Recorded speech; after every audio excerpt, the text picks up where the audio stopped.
Dakteris Meidnis, šobrīd viņam ir nepieciešama jūsu palīdzība.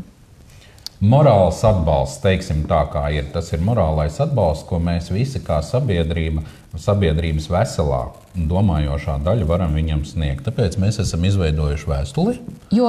Jo vēstuli ir nepieciešama kāpēc? Jo dakterim Meidnim šobrīd ārstu biedrība un arī pediatru asociācija ir pieteikusi faktiski karu, var teikt, jā, jo viņa amata brāļi ir apsūdzējuši viņu tajā, ka viņš kaut kādu dezinformāciju sniedz, ka viņš apšauba savu kolēģu prasmes. Un tāpēc ir doma atņemt dakterim medicīnas certifikātu, ārstniecības certifikātu. Tāpat laikā šī biedrība, ārstu savienība, kā viņi saucās, tās pārstāve, pateica, ka pret dakteru Meidni profesionālajā jomā nav nevienas sūdzības šajos gados.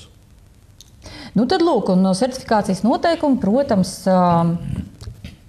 mēs viņus izlasījām, un tajos ir rakstīts, ka ārsta certifikāts apliecina to, ka viņš ir apliecinājis un pierādījis savas teorētiskās zināšanas, praktiskās iemaņas, un tur nav nekas rakstīts par to, ka ārsts ir pareizi, teiksim, saskaņojis viedokļus vai ka viņš ir uzvedies publiskā telpā atbilstoši, es nezinu, vadlīnijām kaut kādām. Kā saka tautā, jāpūš vienā stabulē. Jā, ka tur tiešām kaut kas tāds būtu rakstīts, bet nav.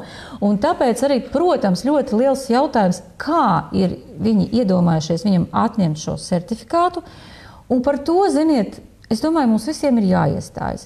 Pat, ja jūs varbūt esat vakcīnu atbalstītājs, daudzi no mums ir tādi, kuri uzskata, ka bērni ir jāvakcinē, ir vakcinācijas kalendārs un visam ir jābūt kārtībā.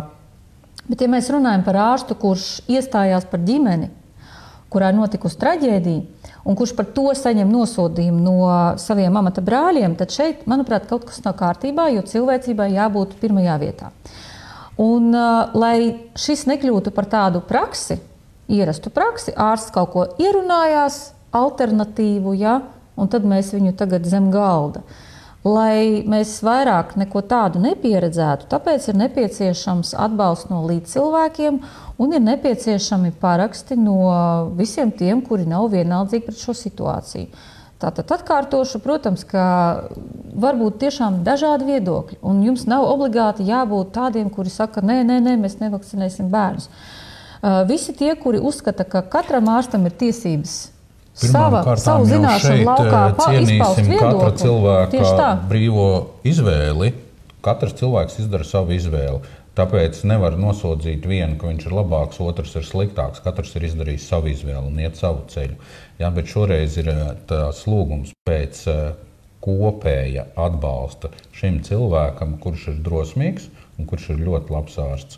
Līdz ar to varbūt kāds no mūsu kolēģiem var čatiņā iemest apakšā saiti uz dokumentu, lai vieglāk ir cilvēkiem uzreiz atrast, kuri ir gatavi viņu parakstīt uzreiz. Iemetiet vēlreiz, es jau redzēju, ka kolēģi te iemeta, un uz šo brīdi, kamēr mēs runājam, mēs sākām runāt, bija 991, tagad ir 1000, precīzi, ļoti skaists cipars, 1000 atbildes, 1000 atbildes uz šo aicinājumu parakstīties par šo atbalsta vēstuli dakterim Meidnim.